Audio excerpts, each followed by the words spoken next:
con unas de sus fotografías.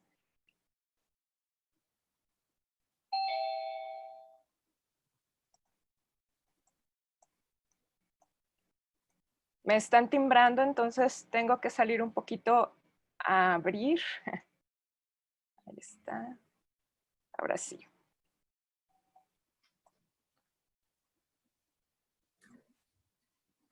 Bueno, les presento a Arturo. Arturo es un amigo que yo estimo mucho porque hace unos años tomé un curso con él que tenía que ver con ciencias sociales y fotografía. Entonces, para mí es una biblioteca andando de foto y a mí me entusiasmó mucho invitarlo a que les pudiera dar este taller. Igual y él ha trabajado, pues ha dado clases en facultad, ha dado talleres de fotografía, pero de repente estábamos un poquito en la duda porque me decía, nunca he estado así con adolescentes. Y yo le dije, son súper sencillos los adolescentes. Entonces, pues bueno, miren, les voy a enseñar un poquito de las fotografías que hace Arturo. Arturo me platicaba, en algún momento me contó que su pasión por la fotografía surgió de una manera muy, pues, muy espontánea. Un día compró una cámara y empezó a tomar fotografías. Se le hizo como algo significativo, le gustó pasar el tiempo con su cámara. Más después volvió a comprar otra cámara, pues un poquito más, no profesional, pero un poquito mejor que la que ya tenía. Y una vez saliendo de su trabajo, se dio una vuelta por las calles y empezó prácticamente a captar algunas escenas. Me pareció muy bonito algo que me dijo, porque dice, a partir de ese momento yo supe que era algo que me iba a durar toda la vida. Entonces, yo creo que tanto ustedes chicas como, pues como yo también, quienes hemos descubierto ciertos placeres en la vida o ciertas cosas donde tenemos la certeza que ahí es donde conectamos con esa parte sublime, con esa parte creativa, llega en ese momento donde decimos, esto quiero hacerlo mucho tiempo. Entonces, pues Arturo comenta que su placer por la fotografía así surgió. Tiene muchos años ya trabajando con fotografía. Trabaja también con publicidad en fotografía. Pero bueno, también hace por ahí una mezcla porque él es doctor, acaba de terminar su doctorado en ciencias sociales que tiene que ver con antropología. Entonces ha vinculado este placer y este amor por la fotografía también con su día a día. Y pues como ven, tiene tomas muy interesantes, muy, muy padres. Y pues qué padre, qué buena onda, Arturo, que aceptaste la invitación, donde yo, como les comentaba a los chicos, espero que no solamente sea este taller y ya, yo lo que quiero es pues, que se animen a seguir tomando fotografías y que podamos en algún momento compartir, visualizar con algunos elementos que nos des este día, pues para hacer alguna exposición virtual. Entonces, pues, te cedo la palabra, Arturo. Bueno, pues muchas gracias, Rebeca. Fue una introducción. Ah, no te escuchamos. Se fue por ahí el sonido.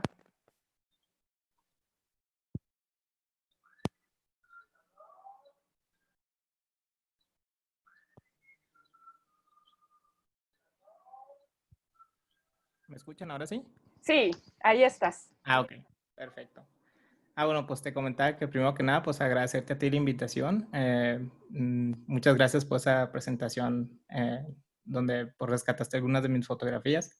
Y bueno, pues yo estoy muy feliz de estar aquí con ustedes, chicos. Como Rebeca les comentó, es la primera vez o quizás segunda donde yo me acerco a personas como más jóvenes. Normalmente estoy acostumbrado a tener conversaciones o talleres con personas que incluso tienen más edad que yo. Entonces, para mí esta va a ser una experiencia muy bonita porque también quiero escuchar qué piensan ustedes, ¿no? O sea, siempre es muy enriquecedor saber desde otras perspectivas cómo ustedes ven las fotografías y eso para mí es un reto y es una cosa que yo creo que ambos, tanto ustedes como yo, vamos a ganar de eso, ¿no? Bueno, Claro. cuando Rebeca me comentó acerca de Una pues armar pausita, una plática. perdón ¿Sí? que te interrumpa, Arturo, una pausita antes de entrar así al tema de lleno. Me gustaría que muy Ajá. rápidamente todos los participantes pudieran decir qué fue lo que les llamó la atención o por qué quisieron tomar este taller de fotografía. Mami, por favor, que se va a apagar el celular. Y estoy tomando Yaretsi está muy preocupada. Pero bueno, vamos empezando, Ana Pao. Sí, digo, ¿por qué me atrajo el tema? Ah, ok. Bueno, a mí se me hace muy padre la fotografía porque pues uno no puede detener el tiempo, pero esos momentos mágicos se pueden capturar con una cámara y se me hace increíble y a mí me encanta. Hace mucho que yo lo quería hacer, pero nunca había tenido la oportunidad y no me había dado el tiempo. Gracias, Ana Pao. Gracias. Rocío.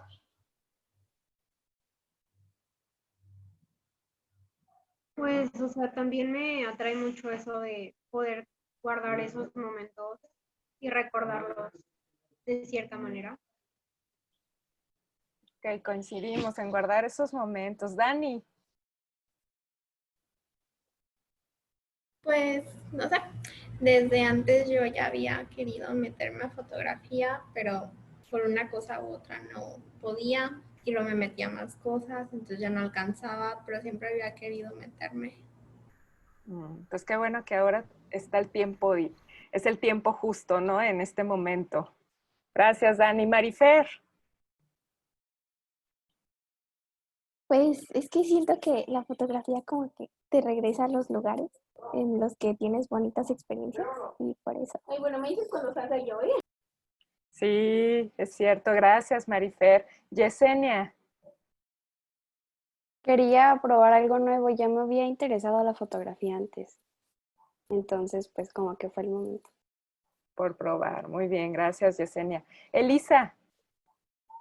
A mí yo me quise meter porque cuando intentaba tomar fotos, pues, o sea, no las capturaba como mi ojo las veía, entonces quisiera como aprender a capturar los momentos para que se vean mejor, casi igual a la realidad. Que sí. Gracias, Elisa. Said. Pues a mí se me hace como padre poder, en donde estés, o sea, tomar una fotografía y cuando tú quieras poder, o sea, recordar de nuevo ese momento y como las emociones que te regresa. Sí, muchas gracias, Said. Camila. También quería probar algo nuevo y pues decidí ingresar. Ok. Gracias, Cami. Denise. Pues yo cuando escuché que iba a haber un curso de fotografía, pues dije, pues vamos a probar algo nuevo, a ver cómo nos va. Y pues aquí estoy. Qué padre. Gracias, Denise. Y Yaretsi. Pues a mí se me hace muy padre esto de la fotografía y así. Y pues había oportunidad y no la quería desperdiciar. Bueno, muchas gracias, Yaretsi. También está Miss Patty. Miss Patty. A lo mejor, no sé si está, sí está presente. Aquí estoy, ¿cómo están? Hola, buenas tardes. Espero que muchas gracias Arturo, muchísimas gracias por este momento. Gracias Rebe, y yo creo que me da muchísimo gusto ver que hay muchos chicos interesados en este curso tan maravilloso como es la fotografía. A mí me encanta, me fascina, porque creo que es la manera de capturar los momentos más hermosos que tenemos en la vida y quedarnos con ellos para toda la vida, ¿verdad? Entonces, bienvenidos y esperamos que lo disfruten mucho este evento que tiene el colegio para todos ustedes, chicos. Bienvenidos. Sí. Gracias, Miss Patty. Ahora sí, Arturo, te cedo la palabra. Ok, perfecto. Pues veo que sí no tenía noción realmente de sus edades, ¿no, chicos? La verdad, como que será la media, 12, 13, 14, por ahí. Sí. Ah, ok, perfecto. Entonces escogí bien las películas porque fíjense que lo que vamos a ver ahora tiene que ver más con los principios fundamentales detrás de las composiciones fotográficas. Hoy no me quise entrar tanto a lo técnico pensando en que pues no todo el mundo tenemos como el equipo suficiente o las cámaras, etcétera. Entonces me interesaría más una cuestión en particular en esta sesión y tiene que ver con algo que les voy a empezar a mostrar ahora. ¿Todos pueden ver las diapositivas? Sí. Sí. Ok, bueno, les comentaba que entonces mi interés, cuando Rebeca me comentó acerca de este taller, es bueno, ¿cuál es el interés mío que puedo enseñarles en el transcurso de una hora? Y me pareció como muy prudente decir esto, ¿no? ¿Cómo tomo mejores fotografías? Yo creo que cuando uno entra a un taller, pues al final lo que uno quiere al final es esto, ¿no? Tener mejores fotografías. Y espero que cuando salgan de este taller, ustedes puedan leer las fotografías de las demás personas y también elaborar sus fotografías con un proceso más consciente de cómo se debe realizar, ¿no? Entonces, bajo esa premisa, el interés va a ser, como les digo, que mejores fotografías. Imagino que ustedes, yo ya por su edad, utilizan redes sociales, Facebook, Instagram, etcétera, ¿no? Entonces están rodeados de fotografías, pero muchas de veces las fotografías no son como comentaba una de las participantes, que no son como uno esperaría, ¿no? Bueno, esperemos que este taller les ayude un poco a mejorar esta cuestión, ¿no? Entonces, en ese sentido, ¿cómo podemos mejorar nuestras fotografías? Yo diseñé como una tabla de contenidos donde vamos a ver, a entender la fotografía como un poco como arte, en una revisión histórica de esto, lo que es la composición fotográfica y alguna serie de normas, digamos normas entre comillas, que se pueden tomar en cuenta para que sus fotografías sean mejores. Bueno, y finalmente unas recomendaciones prácticas acerca de algunos programas que pueden utilizar para mejorar, ¿no? Entender un poco mejor el aspecto técnico de la fotografía. Bueno, y sin más preámbulo, entonces empezamos con el tema de la fotografía como arte. La fotografía nace aproximadamente en el siglo XVIII, chicos. Y como ustedes quizá ya llevaron en primaria o secundaria historia del mundial, había dos procesos sociales que eran muy importantes en el siglo XVIII. No sé si alguno quisiera comentar o señalar si tiene alguna idea de alguno de estos dos procesos. Por un lado tenía que ver con tecnología y por otro tenía que ver con ideales, ¿no? Con forma de ver todo el mundo en general. No sé si alguien desea colaborar. Pues más bien a lo mejor, ¿qué es lo que se imaginan ellos? Ana Paola, ¿cómo piensas que surgió la fotografía? El contexto. No, Miss, la verdad no sé. Lo primero que se te ocurra. De cómo se creó la fotografía. Sí. ¿Cuál fue el contexto? ¿En qué momento? ¿Cómo fue que surgió? No sé, Miss, no se me viene nada a la cabeza. Okay. Camila, ¿a alguien se le viene algo, aunque sea una idea así que de repente diga de tal manera? Yaretsi dice que ella... Pues Yaretsi. Yo creo que fue como que querían guardar como un momento y yo digo que empezó como una pintura y terminó así ya con más tecnología la fotografía. Gracias, Yaretsi. Muchas gracias, Yaretsi. Eso me da un punto de partida. Efectivamente, la fotografía nace y tiene mucho que ver con la pintura. El asunto es cuál es el contexto en particular donde nace esta como interés por replicar las cosas como lo hacía la pintura. Bueno, la fotografía digamos que es hija de dos procesos, ilustración y revolución industrial. No sé si recuerdan algo que le llaman los franceses, se empezó a llamar en Francia el siglo de las luces. Bueno, este siglo de las luces tenía mucho que ver en cómo se pensaba la realidad, ¿no? En torno al ser humano. Originalmente, en aquella época, antes del siglo XVIII, había un pensamiento que le llamaban místico. Entonces, si por ejemplo cayó una manzana al piso, era porque Dios así lo había querido. Entonces, esa visión era predominante en aquel entonces. Sin embargo, en la ilustración lo que empezó a pasar es que las personas empezaron a atribuirle más a los fenómenos naturales causas científicas. Entonces, debido a ese mismo movimiento donde las personas empezaban a hacer más, digamos, ciencia moderna como la conocemos actualmente, nacen una serie de inventos y esa serie de inventos dio lugar a lo que se le conoce como revolución industrial. La revolución industrial, si recuerdan, tiene como un componente o se considera como el inicio de la revolución industrial con la creación de las máquinas de vapor. Entonces, en este como era de descubrimientos a partir de lo que era ciencia, la fotografía nació. Y nació, como decía justamente la compañera, a partir de esta idea de que era necesario replicar cosas. Las personas deseaban de alguna manera conservar algunos momentos en algo, en una cosa que fuera como permanente física, ¿no? Y pues originalmente ese tipo de tareas las hacían los pintores que hacían algo que le llaman microrretratos en aquel entonces. Los microrretratos eran muy populares en esa época. Pero con el avance de la fotografía, justamente a raíz de un químico francés justamente que se apellidaba Niepce, es como que se empieza a descubrir estos pequeños elementos de químicos de silicio y plata que cuando se veían expuestos a la luz del sol empezaban a generar una imagen. Y esa imagen era relativamente permanente. Entonces allá por esa mitad del siglo XVIII es cuando la fotografía nace, pero nace de una forma muy rudimentaria, no para nada como la conocemos actualmente. Piensen que, por ejemplo, para tomar una fotografía en el siglo XVIII, el tiempo de exposición, o sea, el tiempo que tenía que quedarse fija la cámara, era mayor a 1 hora. ¿Ustedes pueden imaginar qué sería tomarse una selfie y que tuvieran que permanecer 1 hora fijos para esa selfie? Yo creo que es impensable, ¿no? O sea, esa reflexión ahorita es como interesante. En el siglo XVIII no hubiera podido ser posible. Imagínense si nos queremos tomar 4 selfies, 4 horas de su vida para 4 fotografías. Era otro tiempo, ¿no? Otra tecnología.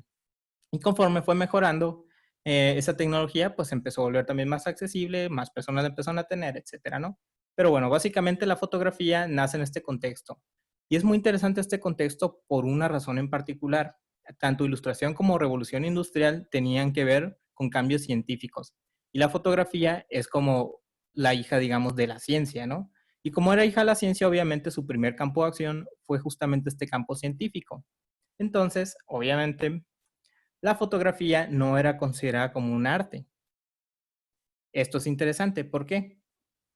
Bueno, había un gran debate en torno a los que pintaban y los que hacían fotografía de por qué la fotografía no era arte. Bueno, y el argumento central que ellos decían es que como la fotografía es producida por una máquina, o sea, la cámara, no hay intervención humana. Y una característica central de una obra de arte es que tenga la intervención humana.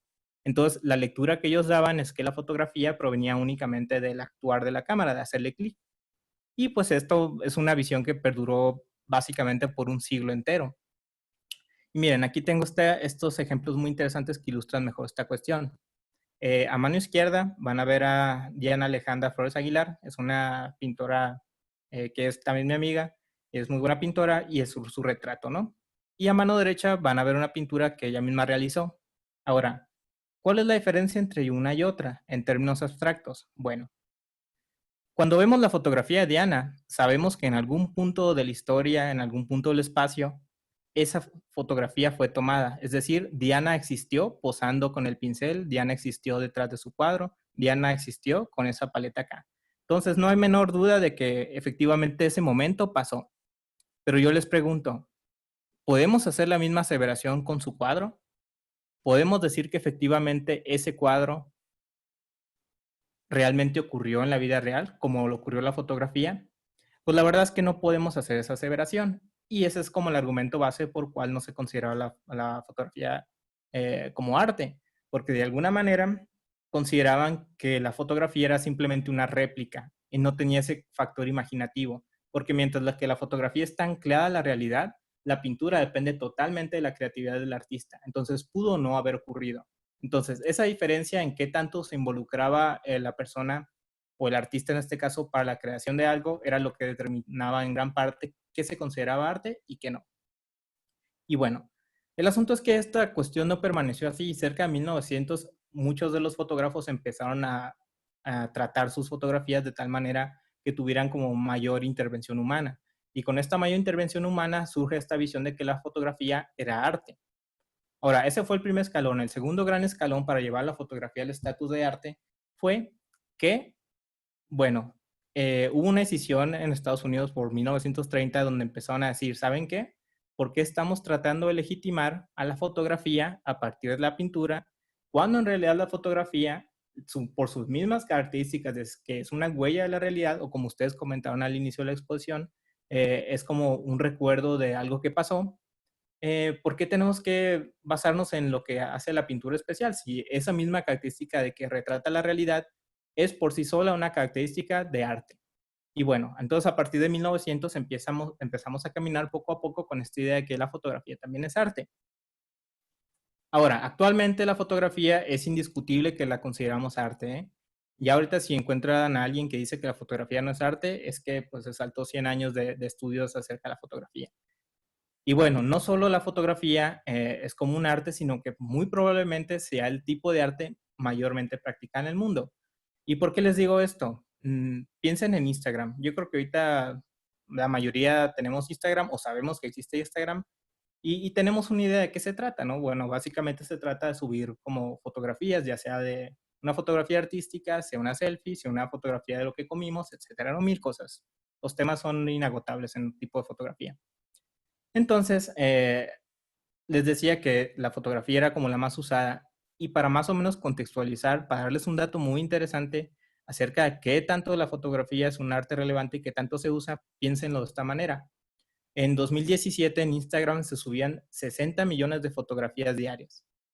60 millones. Creo que incluso 2019 subió hasta 80 o 90 millones de fotografías diarias. Ahora, ¿qué significa eso? ¿Qué significa para nosotros en nuestro día a día que se suban 60 millones de fotografías diarias? Bueno, si ustedes tomaran un segundo de su vida para revisar cada fotografía que se sube en un solo día, ¿saben cuánto les llevaría? Les llevaría justamente 2 años de su vida revisar las fotografías subidas en un solo día en Instagram. ¿Qué quiere decir eso? Que si fueran 2 días de revisar fotografías, serían 4 años de su vida. ¿Qué significa esto en cuestión de tiempo y en cuestión de fotografía? Que existe una cantidad tan masiva de fotografías que ni siquiera vamos a verlas todas, ¿no? Ya no se crean con el mismo sentido. Entonces, ustedes decían anteriormente que las fotografías las hacían para guardar buenos momentos. Bueno, efectivamente esa es la visión general, pero actualmente con esta cantidad de fotografías, muchas de las fotografías se hacen más bien para decir que yo existo, no tanto que yo existí. Entonces, la fotografía cambió de ser una referencia de algo que pasó a una referencia de algo que está pasando actualmente, ¿no? Entonces, es una cuestión muy interesante con la fotografía. Ahora, les quería decir todo esto para llegar al punto de que la fotografía es arte. Y como arte está sujeta a cierta serie, digamos, de normas, ¿no? Más bien, más que normas, de principios acerca de cómo se debe elaborar. En el campo del arte tiene este concepto que se llama composición, ¿no? Que es el arreglo de elementos que aparecen en este caso en la fotografía o en la imagen. Pero la composición es como un término transversal en todo el arte. Por ejemplo, si yo hago esto,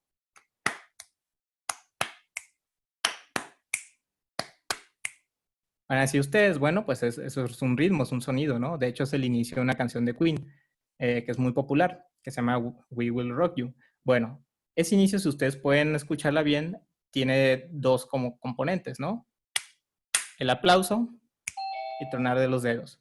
Ahora, si ustedes se fijan, entonces tenemos 2 cuestiones que acomodadas de una cierta manera generan un ritmo, y es un ritmo que a muchos les puede parecer placentero.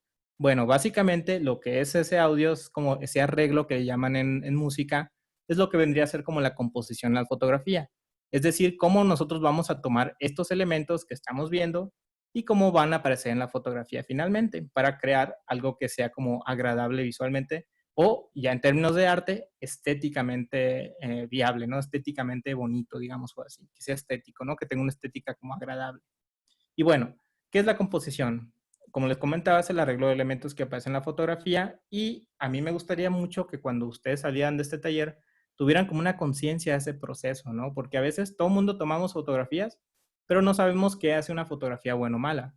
Bueno, parte de eso es porque no tenemos tan bien aterrizado el asunto del lenguaje visual y gran parte de entender la composición y algunos principios básicos atiende a esa cuestión en particular. Habiendo dicho eso, bueno, el primer elemento que me gustaría que tomáramos en cuenta es el ángulo, ¿no? El ángulo en la fotografía es la inclinación respecto al suelo de una línea imaginaria que se genera al fotografiar un sujeto. Ahora, suena muy abstracto esto, pero la verdad solamente tiene que ver en dónde ponemos la cámara frente al sujeto. Y se puede manifestar o lo podemos ilustrar de esta siguiente manera. Ahora, esto la verdad no creo que sea para nada ajeno para ustedes. Si ustedes tienen Instagram, van a saber que, por ejemplo, la mayoría de las selfies se toman con un ángulo en particular. Y ese ángulo particular es de arriba hacia abajo. Ese ángulo le tenemos el nombre ya como técnicamente hablando de ángulo picado. Pero tenemos varios de estos ángulos. En general son 5 los que son reconocidos como normalmente en todas las producciones o la estética cinematográfica o fotográfica, ¿no? Tenemos el ángulo cenital, que es ver directamente de arriba abajo al sujeto. Tenemos el picado, que tiene como un nivel menor de inclinación. El normal, que es poner la cámara al mismo nivel del sujeto. El contrapicado, que es poner la cámara viendo hacia arriba al sujeto. Y finalmente nadir, ¿no? Que es ver totalmente al sujeto, que de hecho hasta nadir casi no lo van a encontrar y no la van a ver mucho. Es poner la cámara justamente viendo hacia prácticamente al cielo, ¿no? Ahora, ¿por qué es interesante ver la cuestión de los ángulos? ¿Por qué es interesante que nosotros reflexionemos acerca de dónde colocar la cámara? El asunto de los ángulos es que cuando cambiamos un ángulo, también cambiamos la perspectiva. Y cuando cambiamos la perspectiva, modificamos la forma en que los elementos de la composición aparecen ante nuestros ojos. Ahora, esto sonó muy abstracto, ¿no? Pero ¿en qué se resume esto? ¿Nunca se han preguntado por qué las selfies no las tomamos de arriba hacia abajo? ¿Por qué tomamos el celular y hacemos esto? Bueno, es una explicación bastante sencilla que ha sido como más o menos pasada de generación en generación. Resulta que cuando nosotros tomamos el ángulo de picado, parecemos más delgados de lo que estamos.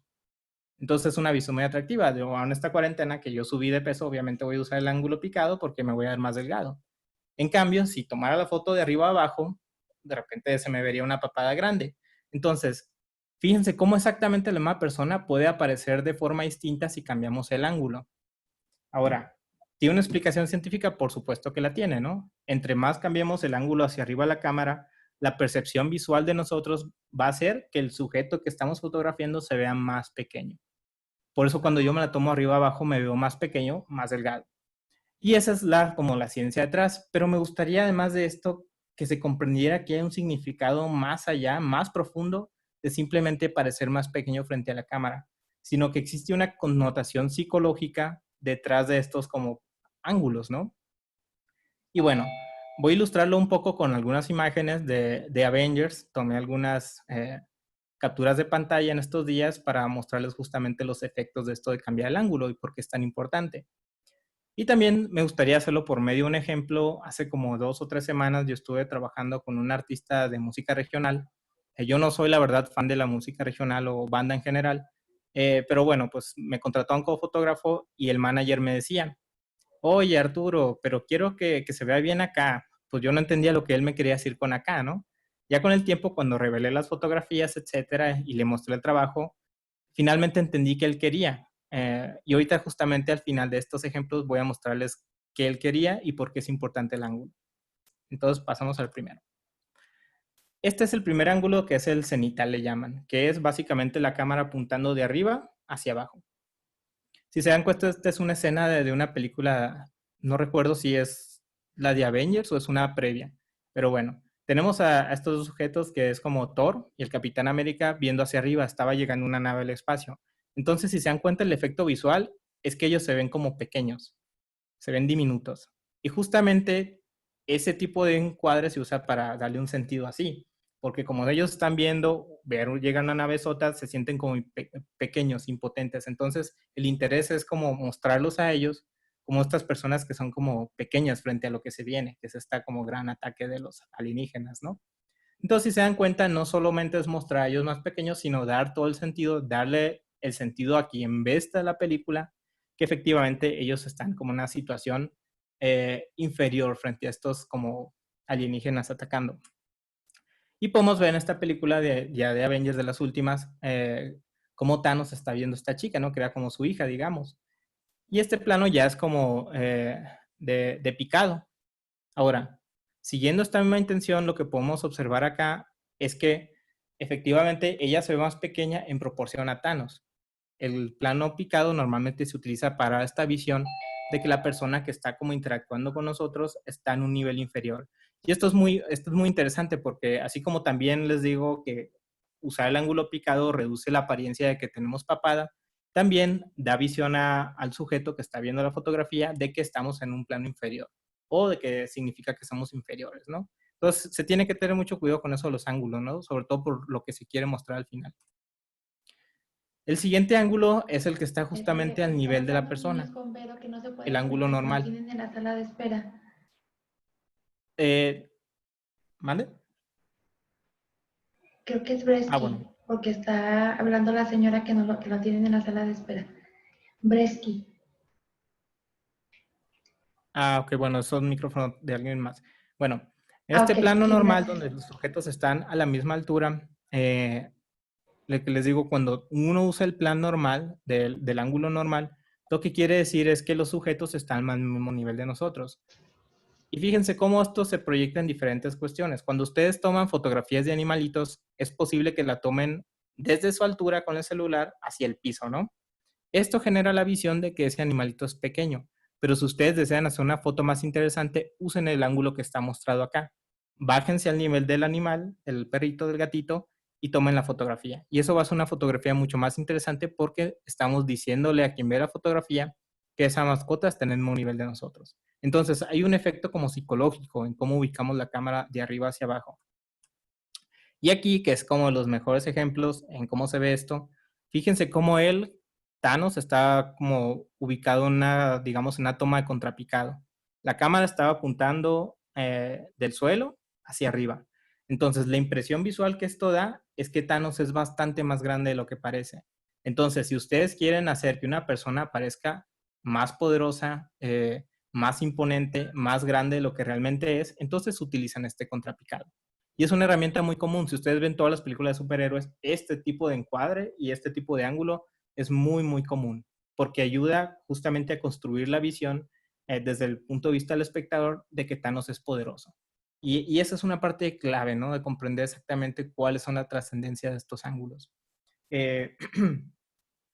Y bueno, aquí esta película ya no es de para nada de Avengers, pero no encontré ninguna que fuera del ángulo nadir. Como les digo, el ángulo nadir es literalmente ver el sujeto de arriba abajo, ¿no? Desde donde está la base hasta el cielo. Esta es una fotografía que yo tomé de un árbol de estos de jacarandas que le llaman aquí en Guadalajara. Si se dan cuenta, la impresión es que el árbol es inmenso, ¿no? En realidad les diré que es un árbol bastante pequeño, pero justamente cambiar el ángulo a esta perspectiva ayuda a esa visión de que es grande, ¿no? Es enorme. Entonces, Arturo, bueno, repasando. perdón Dime. que interrumpa.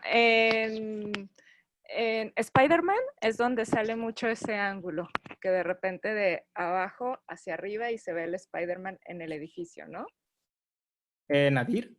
Ajá, Sí, bueno, de lo hecho sí. recordé de repente, ¿no? Ahorita como hablando para que lo recuerden un poquito, ahí aparece mucho ese ángulo. Sí, es cierto. Cuando están tomando como Spider-Man, cuando está en un edificio, normalmente es un ángulo nadir, ¿no? Que sí es cierto, pero en Avengers no apareció mucho. Así de repente muy experto, ¿no? En Avengers. Pero bueno, sí, les digo, no, pues gracias.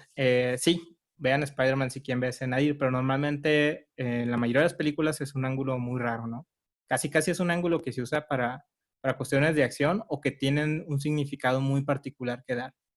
Y bueno, entonces repasando, tenemos cenital, que es como esta escena. De hecho, esta no es totalmente cenital, pero vamos a decir que es 90% cenital.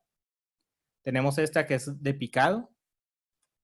Tenemos esta que es el ángulo normal, que es a la misma altura del sujeto. Tenemos este que es contrapicado y tenemos finalmente nadir. Ahora, ¿recuerdan que les platicaba de que había trabajado con un artista? Bueno, estas son las fotografías que le tomé, parte de todo el el artista se llama Fidel Rueda. Y bueno, me estaba diciendo el manager que él quería que se viera wow. Yo dije, bueno, ¿cómo puedo hacer que el artista se vea más imponente de lo que es? Y bueno, aquí viene el uso de ángulos. En la primera fotografía es el ángulo normal. Y en la segunda fotografía es el ángulo contrapicado, que de hecho yo casi estaba a nivel del suelo. Entonces, necesito que alguien me ayude o me asista y me diga qué diferencias ve entre una y otra fotografía. ¿Uno se ve más grande? Uh-huh. En proporción a que, ¿cómo tú determinas que se ve más grande? Más grande que la otra fotografía. Ajá. Y bueno, ¿Puedo vamos opinar? a... Sí, adelante, por favor. Yo veo que se ve más grande en relación a los barriles. Ajá. Sí, exactamente. De hecho, alcanzan el puntito rojo, ¿verdad? Nada más vean como el tamaño de la proporción que tiene como el sujeto acá, donde acaba aquí frente a los barriles y donde acaba acá. Básicamente con el cambio de ángulo de un ángulo normal a uno contrapicado, le adherimos una percepción de que el señor es al menos 30 centímetros más alto, ¿no? Y nada más es un juego de ángulos, nada más que yo incliné mi cámara, me agaché y le tomé la foto de arriba hacia abajo. Y fíjense también cómo aplicando los principios de las selfies, el señor parece que tiene la cara más gruesa, ¿no? Parecería como que incluso tiene mayor peso, o sea, si lo vemos a partir de la figura, puede parecer que en la segunda fotografía el señor pesa más, pero es exactamente la misma fotografía. Entonces, fíjense el impacto tan profundo que tiene cambiar el ángulo en la fotografía. ¿Qué hubiera pasado si me hubieran dicho, sabes qué? Yo quiero que Fidel Rueda no se vea imponente, que se vea como tímido. Lo que yo hubiera hecho es cambiar totalmente el ángulo a uno picado, de tal manera que Fidel se viera un poco más pequeño. Pero no, como la instrucción era que se viera bien acá, que al final lo que me está tratando de decir el manager es que se viera más poderoso, entonces cambié el ángulo a contrapicado y este fue el resultado. Y fíjense qué interesante, ¿no? Esto es la percepción. Cómo todo el ángulo cambia totalmente, cómo se ve como el fondo de las personas, cómo se ven piernas, cómo se ve como la estructura ósea, etc. Entonces, esto es una cosa muy interesante porque si ustedes lo aplican a su día a día, pueden entender de una forma diferente cómo toman las fotografías y sobre todo, qué mensaje quieren dar en las fotografías. ¿Cómo para hacer en las fotografías de CV? Obviamente ustedes no van a mandar una fotografía tipo selfie, ¿no? Van a mandar una fotografía normal donde les interesa que sus ojos estén al mismo nivel de la persona, como digamos, de la cámara, ¿no? Que es como queremos dar esa impresión de que estamos al mismo nivel. Si ustedes quieren dar la impresión de tener como un poderío, ser como fuertes, entonces tomen la cámara, bájenla y de arriba hacia abajo. Entonces, si se dan cuenta, son como principios muy básicos, pero los van a ver en absolutamente todas las películas y fotografías que vean. Todas las películas y todas las fotografías las podemos poner en ángulos, ¿no? Entonces, si ustedes van a ver una película ahora o mañana, chequen eso, ¿no? Verán qué interesante es y le van a dar una lectura distinta. Porque este tipo de cosas, sobre todo en el cine, no son accidentales. La mayoría de estos ángulos que se toman es porque detrás hubo un proceso de conciencia en cómo querían que aparecieran esos sujetos. Y en la fotografía es igual. Un fotógrafo con experiencia va a tratar de buscar el ángulo de acuerdo a qué se quiera mostrar, ¿no? Como en este caso, quiero mostrar que sea poderoso, pues entonces tomo el contrapicado. Y bueno, eso es por lo que respecta al ángulo. El siguiente concepto muy interesante de la fotografía en términos de composición tiene que ver con los planos. Con plano nos referimos a la proporción del objeto personaje dentro del encuadre. Y bueno, aquí hay una regla general para entender el encuadre. Piensen que entre más abierto el encuadre, ahorita vamos a ver qué significa que estoy diciendo con abierto, estamos tratando de darle más relevancia al contexto. Y entre más pequeño es el encuadre, más abarque la proporción o más pequeño, digamos, la imagen esté más centrada en el sujeto, menos contexto damos a la imagen, pero agregamos más elementos de detalle. Ahora, ¿a qué me refiero con esto?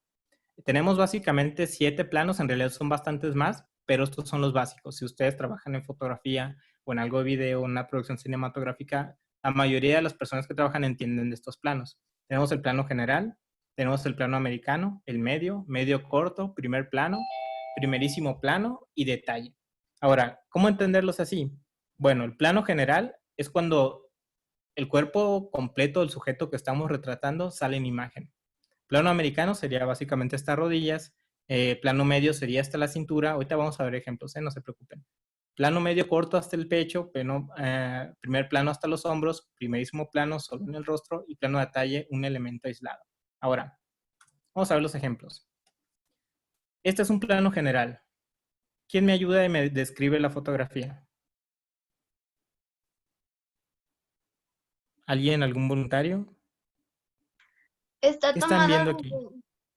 desde enfrente, o sea, al nivel de ellos. Ajá, nivel normal, ajá, perfecto. Bueno, muchas gracias por incluir el concepto anterior. Ajá, y que descríbeme qué ves, o sea, ¿dónde estarían ahí ellos? Por los elementos que se ven atrás. ¿Qué parece? Es en unos juegos, una ¿Unos feria. juegos? Ajá, en una feria. Bueno, este es un plano general y justamente como comentaba la compañera, está en una feria. Entonces, los planos generales como este, donde aparece todo el sujeto y su contexto, son estos planos generales y justamente su idea es decirle a las personas o en este caso, o sea, a quienes estén viendo la fotografía, dónde están esos personajes. Es decir, el plano general sirve para contextualizar dónde están los sujetos. Y esa es la función principal de un plano general. Entonces, si ustedes desean mostrar, por ejemplo, a sus amigos que están en la barranca de Huentitán, entonces van a tomar un plano general, porque les interesa que se vea dónde justamente están, ¿no? Les interesa que se vea toda la barranca y también ustedes de repente, ¿no? Entonces, eso sería un plano general. El siguiente plano, que es el plano americano, abarca hasta las rodillas. Si se dan cuenta, el corte del sujeto empieza acá y nos deja acá. Ahora, es el plano americano o 3/4 que también le llaman. Este plano, si se dan cuenta, quita un poco el contexto, pero empieza a adherir a los personajes. Normalmente el plano americano ya empieza a centrarse un poco más en características especiales o particulares de los sujetos. Y entre más nos vamos moviendo a los planos más cerrados, por ejemplo, que este es un plano medio que empieza desde la cintura, y acaba como en la cabeza del sujeto, más nos interesa dar cuenta de cosas más específicas, cada vez más específicas. Por ejemplo, un plano medio corto que ubica hasta el pecho, más nos estamos centrando en la expresión. Si se dan cuenta aquí, nosotros no podríamos decir dónde está Woody, ¿no? Woody, o como... podemos decir que hay cielo atrás, pero no podríamos decir dónde está. En cambio, en un plano general, vean cómo perfectamente podemos decir que es una feria. Vean todavía el americano cómo perfectamente podemos decir que pues está, creo que está en el cuarto, ¿no? Todavía del niño o del chico, no recuerdo.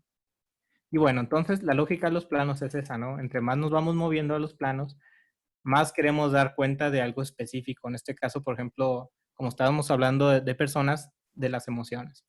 En este caso, por ejemplo, que es el primer plano, que suena muy redundante, pero pues así le llaman.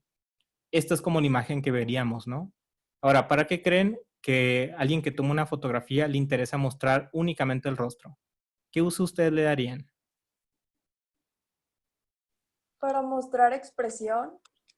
Ajá, justamente. Justamente esa es la idea. Cuando uno muestra la cara a las personas es porque nos interesa dar cuenta prácticamente y únicamente de la expresión. Entonces, si ustedes están tomando fotografías y quieren dar cuenta de que una persona está triste, busquen más el rostro de esa persona, utilicen planos más cerrados. Ahora, si ustedes quieren dar cuenta de cómo esa persona está más bien en un lugar donde hay basura o hay esto o es un bosque, entonces abran el plano uno general. Y esa es más o menos la idea de los planos. Fíjense que todo esto, como les digo, no son cosas accidentales. Si ustedes ven una película, vean cómo trascienden, cómo van cambiando estos como planos y ángulos de acuerdo a qué quieren decir. Y para mí eso tiene un nombre, se llama tener conciencia de lo que estamos haciendo respecto a la estética, ¿no? Estética y qué queremos decir.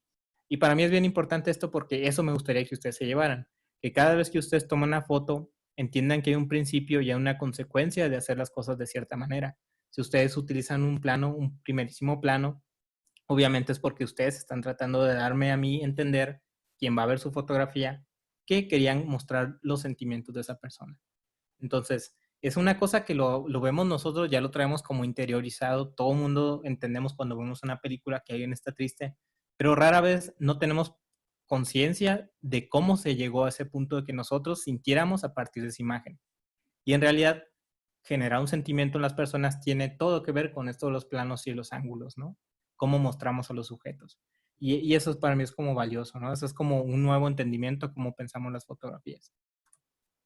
Ahora, finalmente este es un plano detalle. Si se dan cuenta, aquí es un elemento totalmente aislado del contexto, ¿no? Aquí lo que nos interesa a nosotros es básicamente mostrar pequeños elementos de toda una escena, ¿no? De toda una fotografía en este caso podría ser. Y creo que es Forky, ¿no? Está como agarrando la otra cosita como tenedor. Y bueno, esos básicamente son los planos. No sé si tengan alguna duda. Repasamos brevemente. Planos generales para dar cuenta del contexto y nos vamos moviendo a planos cada vez más cercanos de acuerdo a qué intención tengamos, ¿no? A lo mejor queremos mostrar emoción, pero tampoco queremos dejar de lado el sujeto. Entonces ya mejor escogemos un plano medio, ¿no? Como este caso. Pues cogemos un plano americano si queremos dar una idea con varios o dos sujetos, ¿no? Si se dan cuenta, estos planos están presentes en todos lados. Incluso ustedes pueden leer las mismas fotografías que vimos acá y darnos cuenta de que son diferentes planos. Si se dan cuenta, este se acercaría más a un plano americano por donde está el corte acá, ¿no? Este sería un plano medio, porque justamente cortan aproximadamente la mitad del sujeto que aparece aquí, que en este caso es la chica, ¿no? ¿Este qué sería? ¿Quién me ayuda? Recordando los planos acá.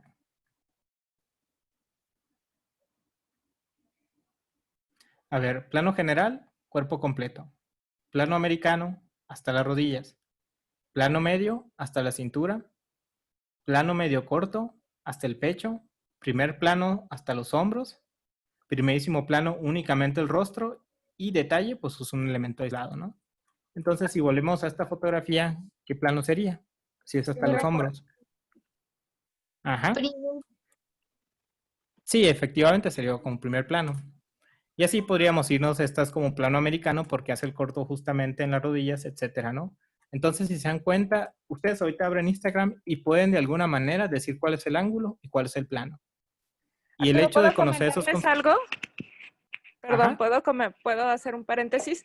Chicos, no se desesperen si de repente se les hacen un montón de nombres y un montón de términos. Eso poco a poquito y con ejercicios se van a ir apropiando de esa terminología, ¿no? Entonces, no se preocupen por grabarse exactamente. De hecho, ahí en Classroom yo les voy a seguir poniendo ejemplos con ciertos nombres de planos, pues para que, y los ejercicios que vayamos haciendo posteriormente, para que ustedes se vayan familiarizando, porque de repente se les pueden hacer como que muy abismal todos estos conceptos. Solamente eso les quería compartir, Arturo. Sí, sí, no, así es, chicos, ¿no? O sea, no se trata como que, de memorizar. De hecho, el chiste es como ir poco a poco descubriendo ese lenguaje visual, ¿no? Ir descubriendo cómo la persona que elaboró la fotografía o el cinematógrafo que elaboró la cinta fue construyendo más o menos lo que les presento a ustedes, ¿no? Y yo creo que de eso se trata todo. Entonces, es como aprender inglés un poco, ¿no? Uno le da una lista de 15 palabras y las tienes que aprender que en una semana, ¿no? Entonces piensen, sí, o sea, si quieren mejorar esto, tomen plano general y dedíquense nada más a ver planos generales, ¿no? Y así siguen con el siguiente plano, es un consejo, ¿no? Eso yo lo hago mucho cuando quiero aprender nuevas cosas. Tomo un concepto y lo empiezo, nada más ese concepto, uno pequeño, y ya lo desarrollo en X cantidad de tiempo, ¿no? Que de hecho es una forma muy eficiente, ¿eh? Como consejo de alguien que ya ha estudiado varios años más, tomar una palabra diaria para aprender es algo muy bueno, ¿no? Entonces ustedes pueden tomar un plano, un ángulo y estudiarlo y verlo y buscarlo y ejecutarlo, ¿no? Que al final es la idea que ustedes puedan tomar esto y tomar fotografías pensando en estos elementos. Y bueno, los siguientes elementos que me gustaría comentarles que es importante que ustedes entiendan o reconozcan su existencia es el de contraste y la textura. Ahora, con contraste yo creo que normalmente lo hemos escuchado cuando vemos televisión o vamos a comprar una televisión. O cuando estamos usando el celular y subimos el contraste. ¿Alguien tiene una idea de qué puede significar contraste? ¿O algún ejemplo práctico de cuando utilizamos la palabra contraste? A ver, Dani Magaña, ¿qué piensas que significa contraste? Cuando combinas colores que encajan entre sí, que hacen que destaque el otro. Sí, bueno, justamente la palabra básica es destacar, ¿no? Ahora lo voy a explicar con el mismo ejemplo de la televisión. Cuando nosotros estamos comprando televisiones, pues tenemos como 3, 4 televisiones ahí en el aparador, ¿no? Y normalmente todas las televisiones están configuradas con un contraste en particular. Entonces pasa el que está encargado de venderte las televisiones y le sube el contraste a tope. Y cuando le sube el contraste a tope, lo que está haciendo este señor es haciendo que el blanco sea más blanco y el negro sea más negro. Ahora, ¿por qué estaría haciendo esto el señor? Bueno, porque entre más diferencia haya dos elementos, destacan más. Visualmente son más llamativos. Entonces, si tienes blanco y negro, vas a distinguir mejor ese elemento como el yin yang, por ejemplo, que si tienes una gama de grises. Para el ser humano, esta cuestión de luz y sombra es básica, y es por una cuestión evolutiva incluso. Si ustedes piensan en cómo el ser humano funciona, si es de noche, pues no vemos nada y no hacemos nada, ¿no? Necesitamos luz. El ser humano está codificado a buscar la luz. Y de hecho hubo un experimento muy interesante que realizó Canon, que es una empresa de cámaras, donde puso una pantalla y un sensor óptico. Ese sensor óptico captaba lo que el ojo del ser humano veía en la pantalla. Y lo que encontraron es que el ojo del ser humano tiende a buscar o leer primero la luz. Entonces, si ustedes toman una fotografía y en esa fotografía solo hay un punto de luz, es lo primero que va a ver el ser humano. Lo segundo que va a ver el ser humano es esa diferencia entre luz y sombra. Entonces, ahí tienen esa como noción de contraste. ¿Por qué es tan importante el contraste? Porque el contraste es como visualmente llamativo para el ser humano. Ahorita vamos a ver ejemplos de eso. Y bueno, como comentaba también, contrastar colores es justamente poner dos colores que sean tan diferentes entre ellos que sea muy fácil distinguirlos, ¿no? Entonces es como cuando decimos, bueno, ¿qué contraste de esta serie de Dark con Stranger Things, ¿no? De Netflix, cualquier serie que ustedes vean. Cuando son tan diferentes esas series, ustedes pueden distinguirlas con precisión. Y es el mismo principio del contraste con la fotografía. Si tenemos dos cuestiones muy diferentes en la fotografía, va a ser muy fácil leer esa fotografía y observarla, ¿no?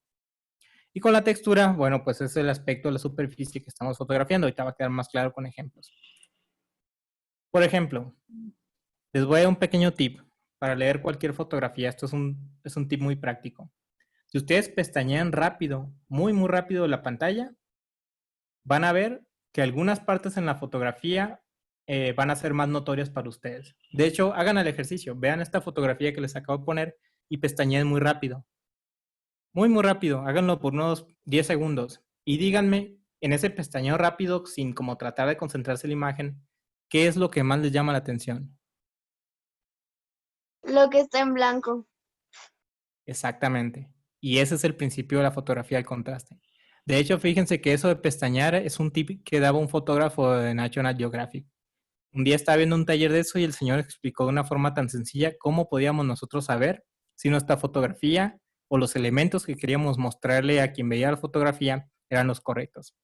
Entonces, si se dan cuenta, aquí el ojo humano lo que está haciendo nuestro cerebro es captando primero las zonas donde hay luz. Como les digo, estamos codificados biológicamente para ver la luz o para buscar la luz. Entonces, cuando vean una fotografía, lo primero que va a hacer el ojo humano es buscar esas partes de luz. Y en este caso en particular, si se dan cuenta, en esta parte donde hay luz aparece una persona. De hecho, es mi hermana, ¿no? Mi hermana estaba caminando esta fotografía y me pareció interesante y tomé ese retrato. Si se dan cuenta, el punto central de la fotografía para mí, pues era mi hermana, ¿no? Y la forma de hacer visible a mi hermana era poniéndola en una situación de alto contraste. ¿Por qué alto contraste? Porque tenemos, por un lado, una visión muy iluminada y por otro tenemos su silueta muy oscura, ¿no? Eso es contraste. Una gran diferencia entre la luz y la sombra. O también puede ser una diferencia muy grande entre el color azul y el color amarillo. O puede ser una gran diferencia entre una textura muy lisa o una textura muy rugosa. Y tomando el ejemplo del contraste, esta es mi gatita, se llama Peta. Vean cómo lo primero que va a ver su ojo es justamente esa manchita amarilla. Incluso aunque ustedes todavía no lo identifiquen, a lo mejor no lo identificaron de primer momento como una gatita, lo que va a hacer el ojo humano es rápido buscar eso, el elemento que haga contraste con lo demás, que se distinga. ¿Por qué hace contraste? Porque son tonos totalmente distintos, ¿no? Entonces, hagan el mismo ejercicio de pestañear y van a ver que lo que se va a distinguir más de mi gatita es el pecho blanco que tiene, y lo segundo que va a distinguir su ojo es justamente la cuestión de que es amarilla, ¿no? Entonces, piensen así las fotografías. Cuando ustedes van a tomar una fotografía, piensen en lo importante que es la luz y sombra, ¿no? Si ustedes desean que una persona esté muy consciente o quieran mostrarle algo a la persona, pongan esa cosa que quieran mostrar en la luz. Y ya con eso van a tener una fotografía que sea más fácil de leer para nosotros. Si ustedes, por ejemplo, quieren fotografiar, no sé, una manzana, pongan la manzana en la luz y traten de oscurecer lo demás y vean lo fácil que va a ser para quien ve la fotografía identificar que la manzana es lo más importante de la foto. ¿Hasta aquí vamos bien? Tomo el silencio como un sí. Sí, chicos, los tengo a todos silenciados, pero yo creo que sí, Arturo. De todas formas, ya casi para finalizar, vamos a abrir ahí un panel de preguntas. Va, ok. Bueno, y texturas. Este es un pastel, ¿no? De hecho, es un pie, creo. Ahora, la textura, piensen en la textura como algo que puedan imaginar, ¿no? O sea, ustedes ven esa foto y pueden imaginar cómo se siente ese pie. Si lo tocaran con la mano, ¿lo identificarían? Eso es como la textura, ¿no? Es ese relieve aparente que aparece en los objetos que fotografiamos. Y es uno de los elementos que ustedes tienen que poner atención, ¿no? En si quieren hacer fotografías interesantes o buenas, ¿no? La fotografía también de textura, todas estas son como fotos mías, ¿no? Imaginen, vean esos como pequeños pístilos que le llaman, cómo se sentirían, ¿no? Si los tocaran. Eso es textura, ¿no? Esa como diferencias entre luz y sombra que dan una apariencia de la superficie del objeto que estamos fotografiando. Finalmente esta, ¿no? Si ustedes pudieran tocar esa pared, ¿cómo creen que se sentiría? Rugosa, ¿no? Seguramente rugosa. Y bueno, esa es justamente otra de las cuestiones que deben de poner atención en la fotografía.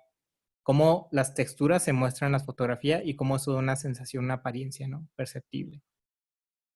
Y bueno, eso es como por contraste y texturas. El siguiente punto, sí, creo que sí puede ser un poco abrumador, ¿no? Para ustedes, chicos, que tener toda esta información, pero no se preocupen. Como les comentaba Rebeca, esto es algo que es poco a poco. Ahorita es solamente una introducción. Y eso que ni siquiera hemos comentado factores técnicos, de cámaras y otros miles de cuestiones de la foto. Bueno, el siguiente punto interesante son los patrones. ¿Qué es un patrón? No sé si podrá alguien levantar la manita ahí para que Rebeca los vea y contestar. ¿Qué entienden ustedes por un patrón? O yo les pregunto, Said, ¿qué es un patrón para ti? Algo como que se va repitiendo, o sea, que puede ser como, o sea, como tipo el código binario, o sea, que es algo que se va repitiendo. Ajá. Sí, no, perfecto. Sí, justamente como decías ahí, un patrón es algo que aparece consistentemente, ¿no? De varias maneras o bastantes veces en una imagen. Los patrones yo creo que es una de las cosas más interesantes que uno puede ver en fotografía. Patrones es algo inherentemente llamativo. Por ejemplo, estas tres fotografías, vean la primera y dígame, ¿cuál es la figura que más se repite? O no sé si Rebeca puedas preguntarle a cualquier chico. Sí, directamente. A ver, Marifer, ¿cuál es la figura que más se repite en la primera fotografía? Te fue infiel con tu amiga. ¿El cuadrado? El cuadrado. Ajá. Bueno, sí, también puede ser como rombo, ¿no? Más bien es como la perspectiva Ajá. ahí. Pero sí, efectivamente, ¿no? Es como la figura que más se repite, entonces ahí hay un patrón. Esa fotografía tiene un patrón. En la segunda fotografía, si se dan cuenta, es mucho más obvio que hay patrones, ¿no? Son pequeños rectángulos que llevan un punto de fuga que se llama en fotografía. La tercera, si pueden ver, son pequeños grupitos de estos como son semillas de café, de hecho. Esa es una planta de café. Pueden ver estos grupos. Entonces, algo muy interesante para retratar o si ustedes quieren hacer una fotografía interesante, traten de buscar patrones, ¿no? Por ejemplo, hay patrones muy sencillos en una casa, ¿no? Si ustedes ven, por ejemplo, cómo acomodó su mamá las macetas, pueden tomar una fotografía de eso y ver que hay un patrón en cómo las acomodó, a menos que las haya acomodado de una forma muy, muy regular, ¿no? Pero normalmente hay muchos como patrones que uno puede observar en su casa o donde sea, ¿no? En los edificios, por ejemplo, todos estos como cuadros de vidrio, ¿no? De estos edificios grandotes, pues son patrones. Entonces, si ustedes buscan esos patrones en su día a día, probablemente puedan hacer fotografías muy interesantes. Ahora, moviendo un poquito rápido porque ya veo que faltan como 10 minutos. Ahora sí, estas que les voy a mencionar a partir de ahorita son como, digamos, fotografía 101, que le llaman los gringos, ¿no? Como estas cuestiones que todos ven una vez que empiezan a estudiar fotografía. Resulta que en fotografía, como es un arte, como les comentaba, no se considera que realmente existan reglas. Porque una regla es algo que debe cumplirse invariablemente, pero en el campo artístico no existe tal cosa como algo que debas de hacer sí o sí, sino que hay como matices, hay formas de escoger cómo hacer las cosas, etcétera, ¿no? Entonces, lejos de que sean reglas, tómenlo más bien como principios o sugerencias de cómo tomar una fotografía o cómo centrar los elementos de interés en su fotografía, ¿no? La primera de estas como, digamos, normativas se le conoce como la de los tercios, ¿no? Y básicamente consiste en dividir una imagen en 3 tercios verticales y horizontales y tratando de ubicar en alguno de esos puntos donde convergen los elementos que queramos que sean el centro de atención. Ahora, ¿cómo se ve esa explicación muy difícil, digamos? Así se ve. Regla de los tercios es justamente dividir así la fotografía, o en este caso su visor que ustedes están, y tratar de ubicar en algunos de estos puntos 1, 2, 3, 4, los elementos de interés. Esta fotografía, por ejemplo, es de Eugene Smith. También escogí esta parte para ponerles fotografías de fotógrafos como clásicos, ¿no? Eugene Smith es uno de los fotógrafos como top 100 de la humanidad, ¿no? Y bueno, aquí tenemos esta monja. Si se dan cuenta, si ustedes hacen el ejercicio rápido de parpadear, van a encontrar que efectivamente en algunos de estos puntos es donde su ojo está como buscando primero, ¿no? Yo en lo personal no utilizo mucho esta regla, ¿eh? Digo, esta como principio, ¿no? Yo normalmente sí centro mucho a mis sujetos, pero traten con esta regla y van a ver que sus fotografías visualmente pueden resultar más atractivas si ubican en alguno de estos 4 puntos. Yendo un poquito más rápido, ahora tenemos algo que le llaman el espiral de Fibonacci. Resulta que como en el siglo XI había un matemático que estaba estudiando como las estructuras, ¿no?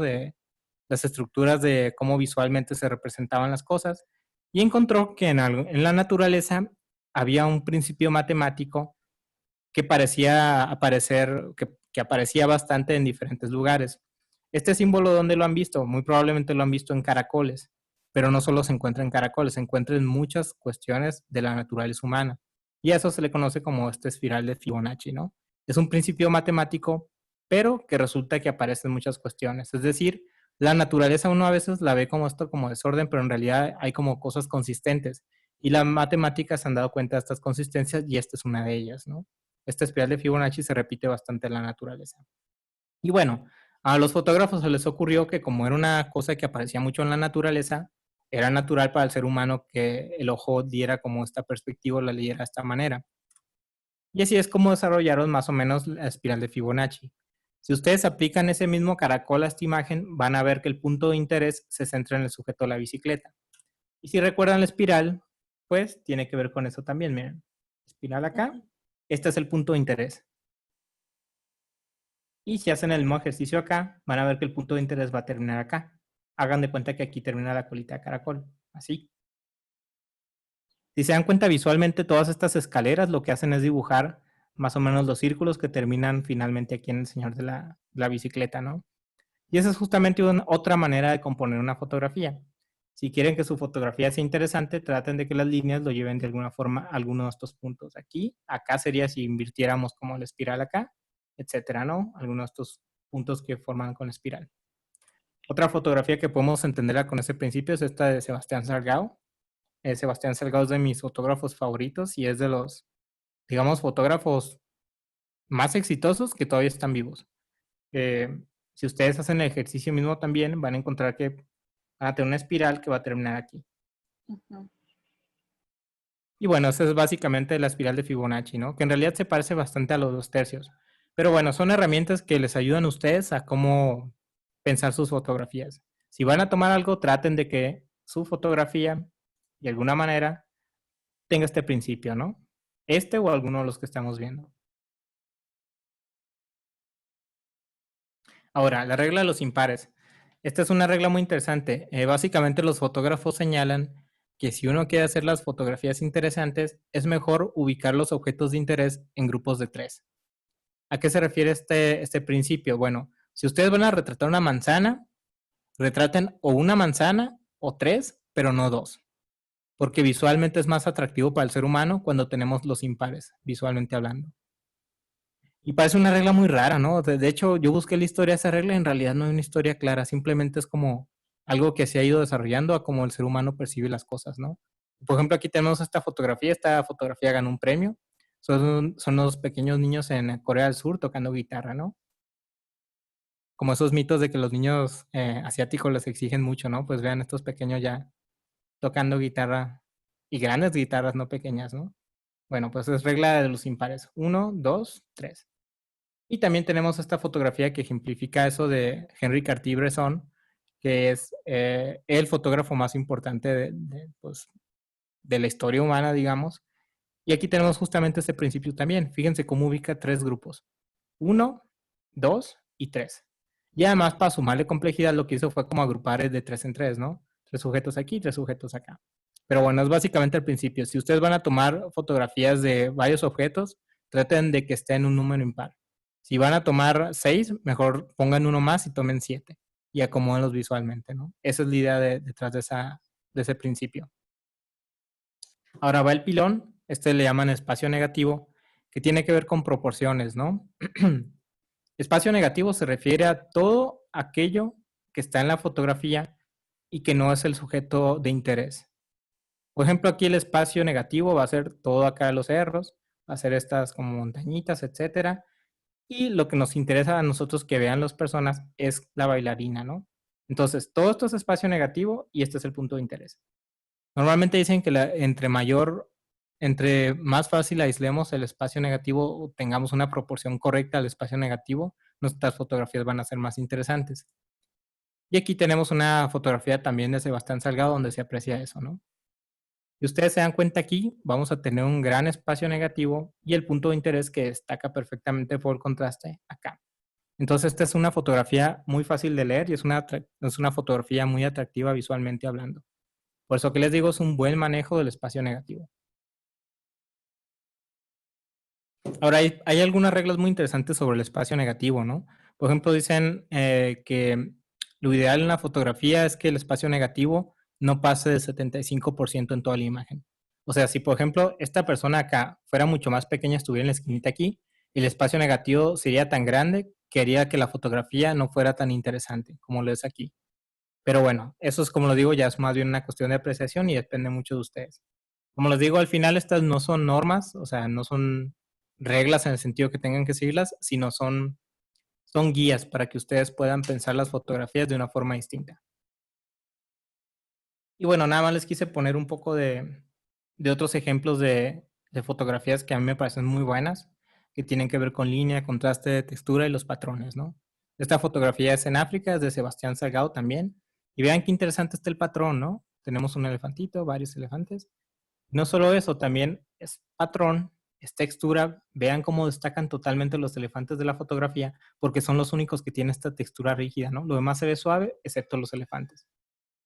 La otra cuestión que es bien interesante de esta fotografía es patrón, textura y contraste, porque vean cómo todo el contexto de los elefantes es más claro que los elefantes mismos. Entonces eso hace que los elefantes se destaquen visualmente mucho más que el resto, ¿no? Y esta es una fotografía, pues es una joya, ¿no? Visualmente hablando es una joya.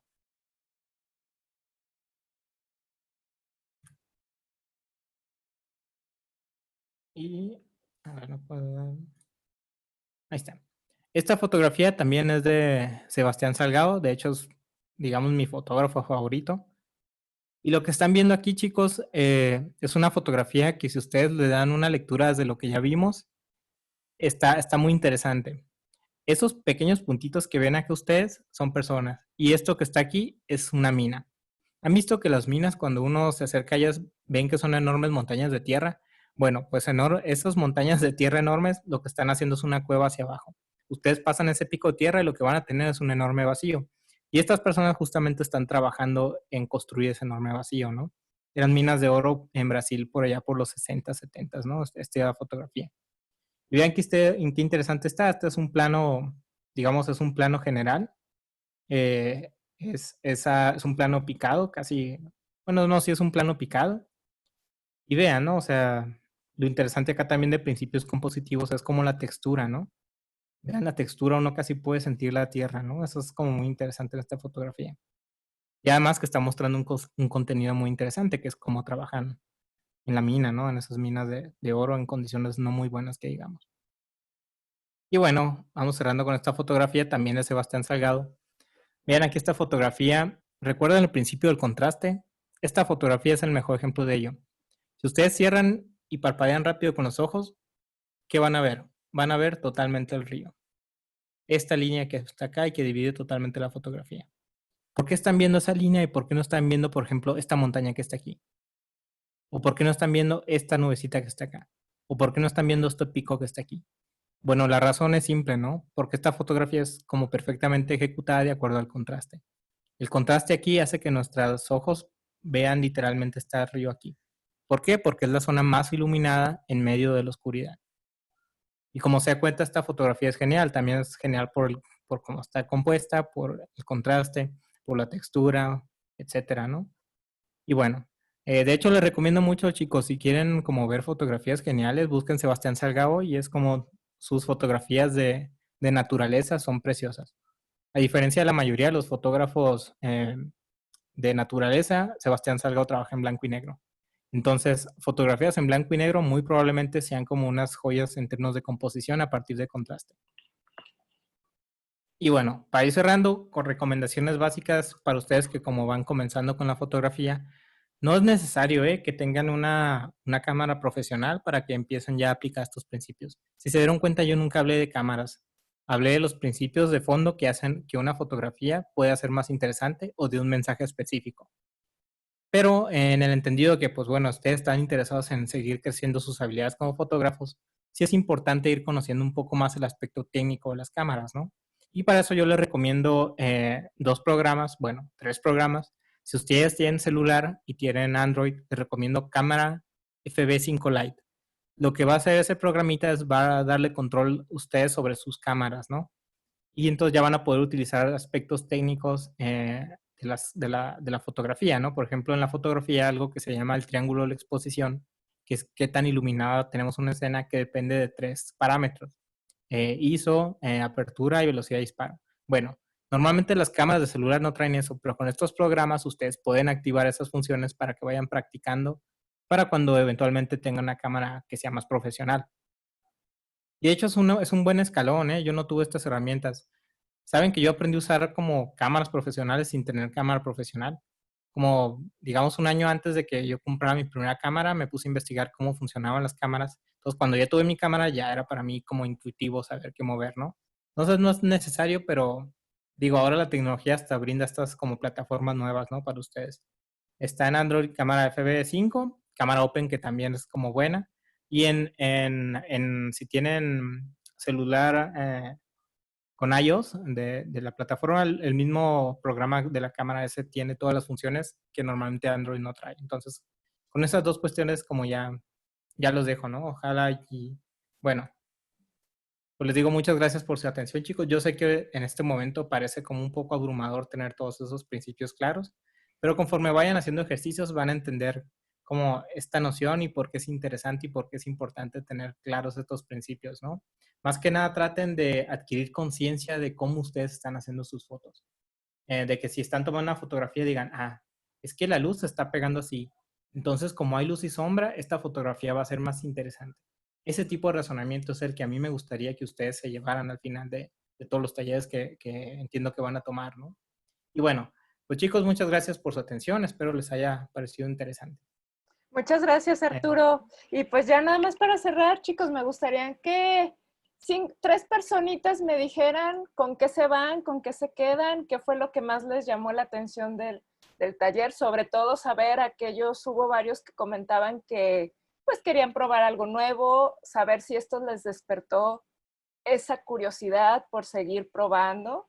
Y pues bueno, me gustaría que fuera, ahora sí que, Yaret, si levantaste la mano. Sí, pues me gustó mucho porque pues así ya sabemos cómo mejorar las fotos que tomemos y pues sí, cómo hacer para que se vean diferentes. Muy bien, gracias, Yaretsi. Ana Paola. Yo solo quiero comentar que me pareció increíble que la fotografía tiene, bueno, yo no me lo imaginaba, que tiene tantos aspectos y me parecen realmente interesantes. Creo que no fue abrumador, sino que fue una excelente introducción. Yo solo le quería agradecer a Arturo por todo lo que nos enseñó hoy. Muchas gracias, Ana Pao. ¿Quién más quiere comentar? O yo les digo, o yo los nombro. Están muy calladitos. Carla Alarcón. ¿Quién es Carla Alarcón? ¿Será la mami de Aura Torres? Probablemente. Hola, es que no encontraba dónde le desactivaba le activaba, perdón, el micrófono. Se me hizo muy interesante, sobre todo lo de los planos. Y lo que se puede lograr también con lo de el picado y contrapicado, eso me pareció muy, muy interesante porque va más allá de meramente la imagen visual, sino está transmitiendo un mensaje. Y eso es lo que, si en las películas lo juntas con lo que es el diálogo, la historia, y aparte la música, ahí se logra toda una sinfonía de significados, que eso me pareció muy interesante. Sí, muchas gracias. Sí. Muchas gracias por estar presente, señora Carla. No sé, ¿quién más? Elisa. Elisa, ¿quieres comentar algo? Pues a mí se me hizo como, o sea, interesante que hubiera matemáticas detrás de fotografía. Sí, no lo creemos, pero ahí están las matemáticas, ¿no? Entonces, pues qué padre, Arturo, me encantó la exposición. De todas formas, esta videoconferencia se grabó. Voy a ver la manera en que podamos por ahí compartirla, chicos, para que la tengan. Y también, pues vamos a empezar a hacer nuestros ejercicios, ¿sale? Ya estamos todos agregados a Classroom y pues vamos de lo que Primero me gustaría que fuera como de lo que se les quedó, o sea, que ustedes digan, a ver, voy a intentar tal plano, así nada más, sin que investiguen, sin yo dejarle. Y me lo van a mandar por WhatsApp. Tienen el lunes, en cualquier momento de la semana. Y les late si los viernes, por ejemplo, yo les subo algo de información ahí en Classroom. Es libre, quien lo quiera leer, quien quiera participar en los retos que vamos a estar haciendo. La idea es que, pues, antes de salir de vacaciones, podamos realizar una exposición virtual de las fotografías que hagamos. ¿Les late, chicos? Sí, Miss, nos superlate, estamos muy emocionados. Sí. Ok, pues sin más por el momento, muchas gracias, Arturo, por todo y pues estamos en contacto para seguir haciendo esto. Ok. ¿Sí? Chicos, pues muchas gracias. Espero que hayan disfrutado y aprendido algo. Sí. Nos vemos pronto. Bye, Muy bye. bien. Yo me desconecto. Sí, Adiós. hasta pronto. Bye. Adiós. Gracias. Bye. Bye. Gracias. Bye.